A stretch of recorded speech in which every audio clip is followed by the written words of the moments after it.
కుంభరాశి వారికి ఈ వారం సాధారణమైనటువంటి గ్రహస్థితి గోచరిస్తూ ఉన్నది. ఈ రాశి వారికి కేవలం గురుడు చంద్రుడు తాలూకు శుభ ఫలితాలు మాత్రమే కనబడుతూ ఉన్నాయి. అయితే గ్రహణం ఏర్పడినటువంటి తర్వాత ఉండేటువంటి పరిస్థితుల్లో ఈ రాశి వారు ప్రయాణం చేసేటప్పుడు చాలా జాగ్రత్తలు తీసుకుంటూ ఉండాలి.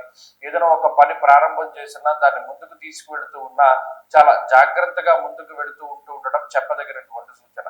ప్రత్యేకించి అష్టమ స్థాన స్థిత గ్రహాల యొక్క స్థితి అంటే ఈ రాశి వారికి మొన్నటి వరకు సప్తమ మందు రవి అష్టమ కుజుని యొక్క దోషం ఉన్నది.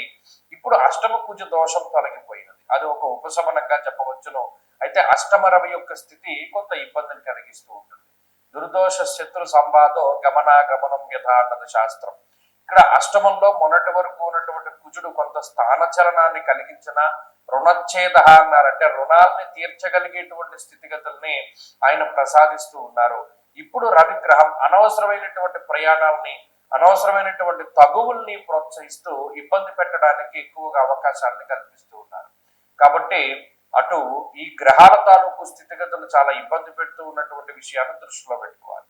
కేవలం గురుబలం మీద మాత్రమే ఆధారపడి ముందుకు వెళుతూ ఉన్నప్పుడు బుద్ధి పనిచేస్తూ ఉంటుంది. భగవంతుడి దయ వల్ల కొన్ని మనకి చెడు జరగవలసినటువంటి ఉన్నా మంచి జరుగుతూ ఉంటాయి. అయినప్పటికీ స్వయంకృతాపరాధాలు ఎక్కువగా జరగకుండా జాగ్రత్తలు తీసుకుంటూ ముందుకు వెళుతూ ఉండాలి ఈ రాశి వారు.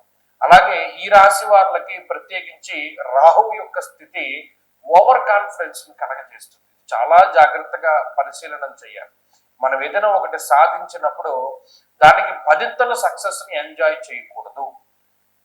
నిజంగా 100% మనం సాధిస్తే ఒక 5%నే మనం ఎంజాయ్ చేయాలి. కానీ మనం ఒక 5% 10% సక్సెస్ ని సాధించి 100% సెలబ్రేషన్ చేసుకోకూడదు. అంటే అంత పెద్ద సక్సెస్ చేసుకోకూడదు.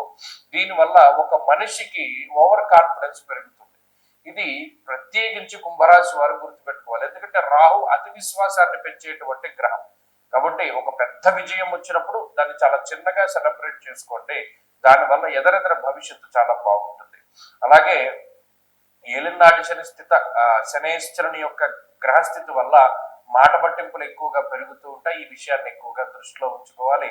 ఏదేమైనప్పటికీ కుంభరాశి వారు గ్రహణం తర్వాత ఈ మానసిక పరిస్థితులు ఇవన్నీ ఫ్లక్చువేషన్స్ ఎక్కువ వస్తూ ఉంటాయి. కాబట్టి వీటిని దృష్టిలో పెట్టుకుని ముందుకు వెళుతూ ఉండడం చెప్పదగినటువంటి సూచన.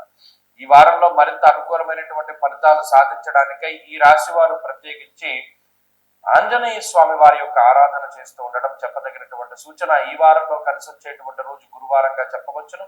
అదృష్ట సంఖ్య 4, అదృష్ట వర్ణము పసుపు. తదుపరి మీనరాశి.